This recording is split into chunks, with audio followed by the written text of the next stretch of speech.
Hello everyone, welcome to RK tutorial. So guys, ఈరోజు మనము APPSC group 2 మెయిన్స్కి సంబంధించిన సైన్స్ అండ్ టెక్నాలజీకి సంబంధించి క్లాస్ నెంబర్ 6 అయితే చూస్తున్నామండి.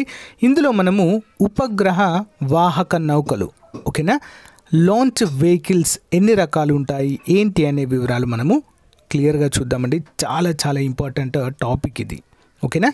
అన్ని పోటీ పరీక్షలకు కూడా చాలా ఇంపార్టెంట్. ఓకే, సో లేట్ చేయకుండా కంటెంట్లోకి అయితే వెళ్దాము. ముందుగా చిన్న లైక్ చేయండి ప్రతి ఒక్కరు కూడా, ఓకే. తప్పకుండా మీ ఫ్రెండ్స్ కూడా షేర్ చేయండి. హే గాయ్స్, మన ఆర్కే ట్యుటోరియల్ యాప్లో కోర్స్ పర్చేజ్ చేసే విధానము కొంతవరకు చేంజ్ కావడం అయితే జరిగిందండి. సో దాన్ని దృష్టిలో ఉంచుకొని చాలామంది అభ్యర్థులు అడుగుతున్నారు. మీ డౌట్స్కి క్లారిఫికేషన్ అయితే వస్తుందండి.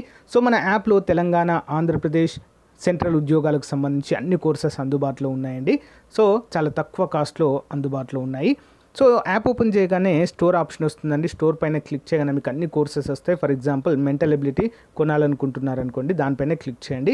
క్లిక్ చేయగానే మీకు ఇక్కడ ఐ ఆమ్ ఇంట్రెస్టెడ్ అని కనిపిస్తుందండి. దీనిపైన క్లిక్ చేయండి. క్లిక్ చేయగానే మీకు వెంటనే ఒక మెసేజ్ అనేది మీ వాట్సాప్కి, ప్లస్ మీరు వాట్సాప్ నెంబర్తో లాగిన్ అయితే వాట్సాప్కి వస్తుంది. నార్మల్ నెంబర్తో అయితే మొబైల్ నెంబర్కి మెసేజ్ అయితే వస్తుంది, ఓకేనా. సో దీన్ని క్లోజ్ చేసి వెంటనే మీ వాట్సాప్ ఓపెన్ చేయగానే ఈ విధంగా హాయ్ అని మీ పేరుతో వస్తుందండి. సో ఈ విధంగా బై నౌ అనే ఆప్షన్ కూడా చూపిస్తుంది ఇక్కడ, ఓకేనా. సో ఏ కోర్సు మీరు కొనాలనుకుంటున్నారో దేనిపైన క్లిక్ చేస్తారో కూడా చూపిస్తుంది. సో ఇక్కడ బై నౌ అనే ఆప్షన్ పైన క్లిక్ చేయండి ఫ్రెండ్స్. సో దానిపైన క్లిక్ చేయగానే మీకు డైరెక్ట్గా ఓపెన్ అవుతుందండి, ఓకేనా. పేమెంట్ గేట్వే ఓపెన్ అవుతుంది. ఇక్కడ నుంచి మీరు గూగుల్ పే కానీ, ఫోన్పే కానీ, సో డైరెక్ట్ ఇంటర్నెట్ బ్యాంకింగ్ ద్వారా కూడా కోర్స్ అయితే పర్చేజ్ చేయవచ్చు. చూడండి, ఇక్కడ పే నౌ అనగానే పే నవ్వు అయిపోతుంది. సో గైస్, మీ మొబైల్ కూడా ఈ విధంగా మెసేజ్ వస్తుందండి. ఇక్కడి నుంచి కూడా మీరు ఇక్కడ ఇచ్చిన లింక్ పైన క్లిక్ చేసి పర్చేజ్ అయితే చేయవచ్చండి. చాలా సింపుల్గా అన్ని కోర్సులపైన ఆఫర్స్ అయితే ఉన్నాయండి. తెలంగాణ అన్ని ఉద్యోగాలకు, ఆంధ్రప్రదేశ్ అన్ని ఉద్యోగాలకు, సెంట్రల్ ఉద్యోగాలకు కూడా కోర్సులు ఉన్నాయి. ఒకసారి డెమో చూసి వెంటనే పర్చేజ్ చేయండి. Thank you. సో గైస్, ముందుగా ఉపగ్రహ వాహక నౌక అంటే ఏంటి చూద్దాం. లాంచ్ వెహికల్ అనేది సాధారణంగా రాకెట్ శక్తితో నడిచే వాహనం. ఇది భూమి నుంచి బాహ్య అంతరిక్షానికి పేలోడ్స్ అంటే ఉపగ్రహాలను మోసుకెళ్ళడానికి ఉపయోగిస్తారండి, ఓకేనా. వాహక నౌక అంటే ఏంటి? భూమిపై నుంచి ప్రయోగించే శాటిలైట్స్ని అంతరిక్షంలోనికి తీసుకెళ్ళడానికి ఉపయోగిస్తారు. మరి కృత్రిమ ఉపగ్రహాలు అంటే ఏంటి అండి? మనకు సహజంగా ఉండే ఉపగ్రహాలు తెలుసు. సూర్యునికి భూమి ఉపగ్రహము, గ్రహాలన్నీ ఉపగ్రహాలు. మన భూమికి చంద్రుడు ఒక ఉపగ్రహము. అంటే ఏ వస్తువు అయితే ఒక గ్రహం చుట్టూ తిరుగుతుందో అవన్నిటినీ ఉపగ్రహాలుగా మనమైతే చెప్పుకుంటాం, ఓకేనా. మరి ఇక్కడ సహజ ఉపగ్రహాలు ఉంటాయి, కృత్రిమ ఉపగ్రహాలు కూడా ఉంటాయండి. సహజంగా ఏర్పడేవి సహజ ఉపగ్రహాలు. కృత్రిమంగా మరి కక్షలోనికి, అంతరిక్షంలోనికి పంపే వాటిని కృత్రిమ ఉపగ్రహాలు అనే పేరుతో పిలుస్తారు. సాధారణంగా కృత్రిమ ఉపగ్రహాలు వివిధ కక్షల్లో ప్రవేశపెట్టడానికి లాంచ్ వెహికల్స్ని ఉపయోగిస్తారు. సో మరి ఇక్కడ నోట్, ఒక్కొక్క ఖగోళ వస్తువు యొక్క ఆకర్షణ శక్తిని తప్పించుకుని వెళ్ళడానికి కావలసిన వేగంను పలాయన వేగము అంటాం. దీన్నే ఎస్కేప్ వెలాసిటీ. భూమి యొక్క పలాయన వేగము, ఎస్కేప్ వెలాసిటీ ఎంత?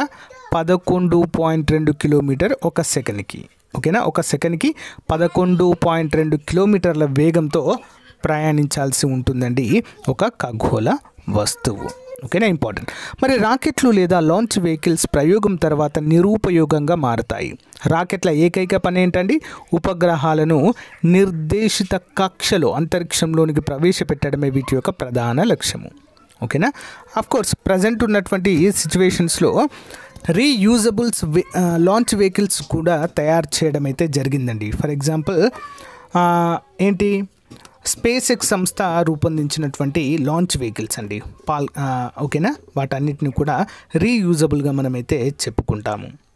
మరి పేలోడ్స్, రాకెట్ సమయంలో అంతరిక్షంలోనికి పంపే ఏ వస్తువునైనా పేలోడ్ అంటారు, రాకెట్ సహాయంతో, ఓకేనా.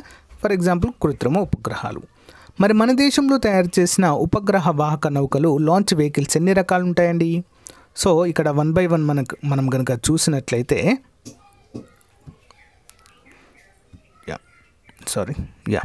వన్ బై వన్ మనం ఇక్కడ చూద్దామండి. ముందుగా శాటిలైట్ లాంచింగ్ వెహికల్స్ అండి. ముందుగా ఏంటండి? శాటిలైట్ లాంచ్ వెహికల్ మొదటి తరం ఇవి SLV. Augmented satellite launch vehicle ASLV, polar satellite launching vehicle PSLV, geosynchronous satellite launching vehicle GSLV and GSLV Mark 3 అండి. అండ్ కొత్తవి స్మార్ట్ శాటిలైట్ లాంచింగ్ వెహికల్స్, ఇవి కొత్త రకము చిన్న ఉపగ్రహాలు ప్రయోగించడానికి. సో ఇక్కడ వాటి బొమ్మలు కూడా చూడండి, SLV, ASLV, PSLV, GSLV Mark 3, GSLV Mark 2 and Mark 3. ఓకేనా. సో ఇవన్నీ కూడా వాటి రేంజ్ని బట్టి ప్రయోగించడం అయితే జరుగుతుంది. ఓకేనా. మరి శాటిలైట్ లాంచ్ వెహికల్స్ కనుక ముందు చూసినట్లయితే SLV అండి. శాటిలైట్ లాంచ్ వెహికల్స్ లేదా SLV అనేది ఉపగ్రహాలను ప్రయోగించడానికి అవసరమైన సాంకేతికతను అభివృద్ధి చేయడానికి ఇస్రో ద్వారా 1970లలో వీటిని ఉపయోగించడం జరిగింది. చిన్న లాంచ్ వెహికల్స్ని, చిన్న లాంచ్ వెహికల్ అండి ఇది. ఓకేనా. చిన్న ప్రాజెక్టులను చేపట్టడానికి ఉపయోగిస్తారు. ఇవి మొదటి తరం నౌకలండి. 40 కిలోగ్రాముల నుంచి 400 కిలోమీటర్ల లోపల కక్షల్లో వీటిని ఉపగ్రహాలను ప్రవేశపెట్టడానికి మాత్రమే ఉపయోగించేవారు. మొదటి ప్రయోగం 1979 ఆగస్టు 10న జరిగింది. ఇది విఫలమైంది. రెండవ ప్రయోగము 18 జూలై 1980న జరిగింది. ఈ ప్రయోగం విజయవంతం. ఇది సాలిడ్ ప్రొపెల్లెట్ మోటార్తో కూడిన 4 దశల రాకెట్ అండి. ఇంపార్టెంట్, గుర్తుంచుకోవాలి. ఇంధనం సాలిడ్ ప్రొపెల్లెంట్ దశలో 4 దశల్లో పనిచేస్తుంది. SLV యొక్క 4 మరియు చివరి ప్రయోగం 1983 ఏప్రిల్ 17న జరిగినట్లుగా తెలుస్తుంది. చూడండి ఒక్కొక్క ప్రయోగాలు ఎప్పుడు జరిగాయి అనేది. 79 ఆగస్టు 10న రోహిణి టెక్నాలజీ పేలోడ్ అండి. ఇది విఫలం అండి. 1980 రోహిణి S1 35 కిలోలు సఫలం. ఓకేనా, అంటే సక్సెస్ అయింది. 81 మే 31న రోహిణి RSD1 విఫలం అండి, ఇది కూడా ఫెయిల్ అయింది. 83 ఏప్రిల్ 13 రోహిణి RSD2 ఇది కూడా సఫలమైనట్లుగా తెలుస్తుందండి. వాటి యొక్క ద్రవ్యరాశి అంటే ఎన్ని కిలోల పేలోడ్స్ని మోసుకెళ్ళాయి అనేది కూడా ఇక్కడ మనకి ఇచ్చారు. నెక్స్ట్ ఆగ్యుమెంటెడ్ శాటిలైట్ వెహికల్ అండి, ASLV. ఇవి రెండవ తరానికి చెందిన ఉపగ్రహ నౌకలు. వీటి ద్వారా 150 కిలోల బరువు గల ఉపగ్రహాలను 400 కిలోమీటర్ల కక్షలో ప్రవేశపెట్టవచ్చు. ఓకే, ఇది 5 అంచెల ఇంధన వ్యవస్థ అండి. SLV అనేది 4 అంచెలు, ఇది 5 అంచెలు ASLV. దీనిలో ఇంధనం ఏది ఉపయోగిస్తారండి? Solid propellant. Okay, solid propellant 5 దశల్లో ఉపయోగిస్తారు. మరి ASLV ఎన్నిసార్లు ప్రయోగించడం జరిగిందండి?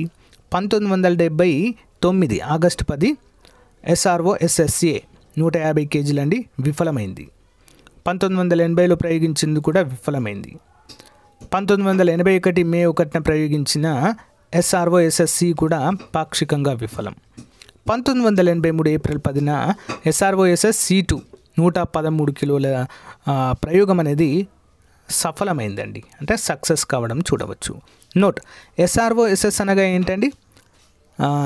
స్ట్రెచ్డ్ రోహిణి శాటిలైట్ సిరీస్గా మనము చెప్పుకోవచ్చు. మరి solar satellite launching vehicle PSLV అండి. నెక్స్ట్ ఏంటి? PSLV గురించి చూద్దాం.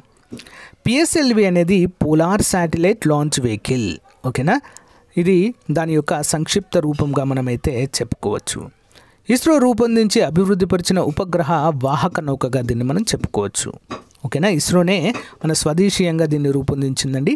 ఇస్రో రూపొందించిన వివిధ శ్రేణుల ఉపగ్రహ వాహక నౌకలలో అత్యంత నమ్మకమైనదిగా దీన్ని అయితే మనం చెప్పుకోవచ్చు PSLV, polar satellite launching vehicle. The work horse of ISRO అని కూడా దీన్ని పిలుస్తారు. అంటే గెలుపు గుర్రం అండి, మన ఇస్రో యొక్క గెలుపు గుర్రంగా ఈ యొక్క PSLVని పిలుస్తారు. PSLV ద్వారా కక్షలో ప్రవేశపెట్టిన ఉపగ్రహాల బరువు 1425 కిలోల నుంచి 1750 కిలోల వరకు ఉంటుంది. భూ సమావర్తన అంటే జియో సింక్రోనస్ కక్షలో లేదా భూస్థిర కక్షల జియో స్టేషనరీలో ప్రవేశపెట్టబడే ఉపగ్రహాల బరువు 1425 కిలోలు ఉంటుంది. Polar orbit and sun synchronous orbit ప్రవేశపెట్టే ఉపగ్రహాల బరువు 1750 కిలోల వరకు అయితే ఉంటుంది. మరి PSLV సాంకేతికతలు చూసినట్లయితే ఉపగ్రహ వాహక పొడవు ఏంటండి? 44 మీటర్లు. దీని వ్యాసం 2.8 మీటర్లు. రాకెట్ మొత్తం 4 దశల్లో ఉంటాయి. ప్రయోగ దశలో ఈ వాహక నౌక బరువు 320 టన్నుల వరకు ఉంటుంది. Okay, important. మరి PSLV 4 దశల వివరాలు చూద్దామండి. మొదటి దశను చూసినట్లయితే ఘన ఇంధనము ఉపయోగిస్తారు. హైడ్రాక్సిల్ టెర్మినేటెడ్ పాలీబుటాడిన్ అనేది ఇంధనంగా ఉపయోగిస్తారండి, HTPB అంటారు. రెండవ దశలో ద్రవ ఇంధనం ఉపయోగిస్తారండి, వికాస్ ఇంజన్ ఉపయోగిస్తారు. మోస్ట్ ఇంపార్టెంట్ అండి, ఇది గుర్తుంచుకోవాలి, చాలాసార్లు ఎగ్జామ్లో అడగడం జరిగింది. పిఎస్ఎల్వి ప్రయోగ దశల్లో వికాస్ ఇంజన్ని ఏ దశలో ఉపయోగిస్తారు అంటే రెండవ దశ. Okay, next unsymmetrical dimethyl hydrazine plus హైడ్రోజనల్ టెట్రాక్సైడ్ను N2O4ను ఇంధనంగా ఇందులో వాడతారు. నెక్స్ట్ మూడవ దశ ఘన ఇంధనం ఉపయోగిస్తారండి, హైడ్రాక్సిల్ డర్మినేటెడ్ పాలీబుటాడిన్ను ఇంధనంగా ఉపయోగిస్తారు. నాలుగవ దశలో ద్రవ ఇంధనం అండి, మోనోథైమెల్ హైడ్రాజిల్ ప్లస్ నైట్రోజన్ మిశ్రమ ఆక్సైడ్లను ఇందులో ఉపయోగిస్తారు. నోట్, వికాస్ అనేది భారతీయ అంతరిక్ష పరిశోధన సంస్థ తయారు చేసిన ద్రవ ఇంధన రాకెట్ ఇంజన్ అండి. ఇది 1970లో దీన్ని లిక్విడ్ ప్రొపల్షన్ సిస్టమ్ సెంటర్ సంస్థలో అభివృద్ధి చేశారు. వికాస్ ఇంజన్ను ఫ్రాన్స్కు చెందిన వైకింగ్ 4A ఇంజన్ సాంకేతికత నుంచి తయారు చేయడం అయితే చూడవచ్చు. అంటే ఫ్రాన్స్కు చెందినటువంటి ఆ టెక్నాలజీ లాగే దీన్ని ఉపయోగించినట్లుగా తెలుస్తుంది. నెక్స్ట్ పిఎస్ఎల్వి ఉపగ్రహ రకాలు. పిఎస్ఎల్వి ఉపగ్రహ వాహక నౌకలు ముఖ్యంగా 3 రకాలు ఉన్నాయండి, పిఎస్ఎల్వి-G, పిఎస్ఎల్వి-CA, పిఎస్ఎల్వి-XL. ఏంటో చూద్దాం. 2 రకాల పిఎస్ఎల్వి ఉపగ్రహ నౌకలు ఇటీవల ప్రయోగించారండి, పిఎస్ఎల్వి-D2, DL2, పిఎస్ఎల్వి-QL. మరి పిఎస్ఎల్వి జెనరిక్ అంటే G అండి. రాకెట్ యొక్క మొదటి దశ చుట్టూ 6 స్ట్రప్ అండ్ బూస్టర్లు ఉంటాయండి. 3 అంటే ఇట్లా ఉన్నప్పుడు ఇట్లా 3 ఉంటాయి, చూసారండి మీరు ఎప్పుడైనా? ఇట్లా 3 అయితే ఉంటాయండి. ఓకేనా, వాటిని మనము 6 స్ట్రప్ ఆన్ బూస్టర్లు అనే పేరుతో పిలుస్తామండి. ఓకేనా, ఈ బూస్టర్లు ఒక్కొక్కటి 11.3 మీటర్ల పొడవుతో అన్నిటితో కలిపి 53.52 టన్నుల ఘన ఇంధనాన్ని కలిగి ఉంటాయి. ఓకేనా, ఇంపార్టెంట్ అండి. నెక్స్ట్ పిఎస్ఎల్వి-CA కోర్ ఎలోన్ అంటారండి దీన్ని. దీని పేరు సూచిస్తున్నట్లుగా పిఎస్ఎల్విలోని 4 దశలను మాత్రమే కలిగి ఉంటుంది. స్ట్రాప్ ఆన్ బూస్టర్లను అమర్చారు, దీని ద్వారా తక్కువ బరువున్న ఉపగ్రహాలను ప్రయోగిస్తారు.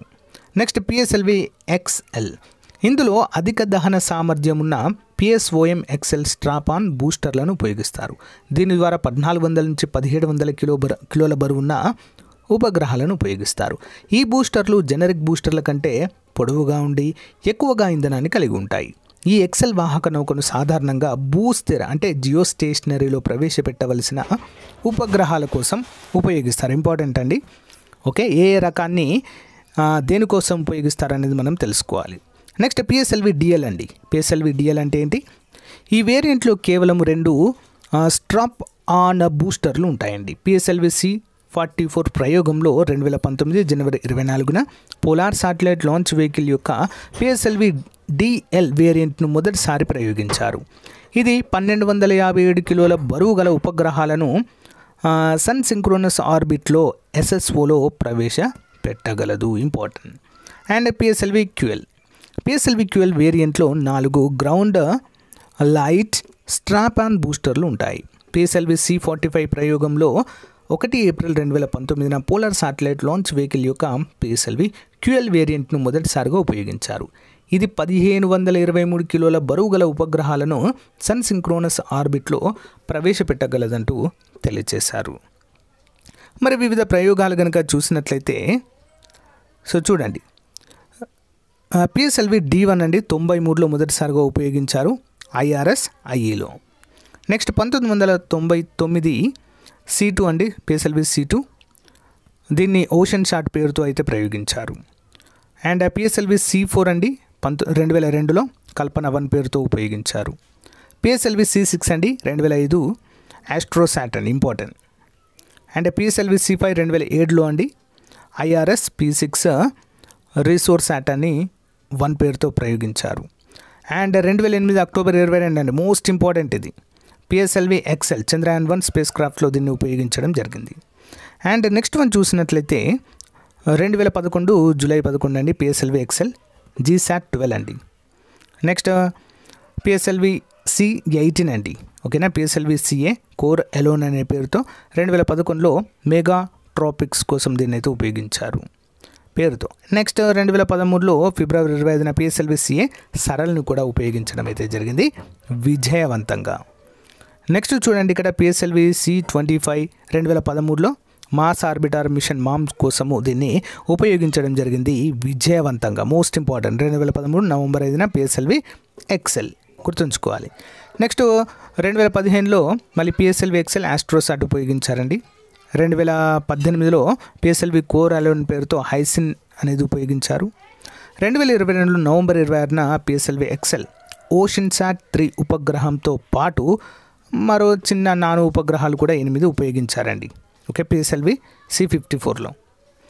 నెక్స్ట్ పిఎస్ఎల్వి C-55 2023 ఏప్రిల్ 22న పిఎస్ఎల్వి CA టెలియోస్ 2 లూమ్లైట్ 4 అనే పేరుతో దీన్ని ప్రయోగించారండి.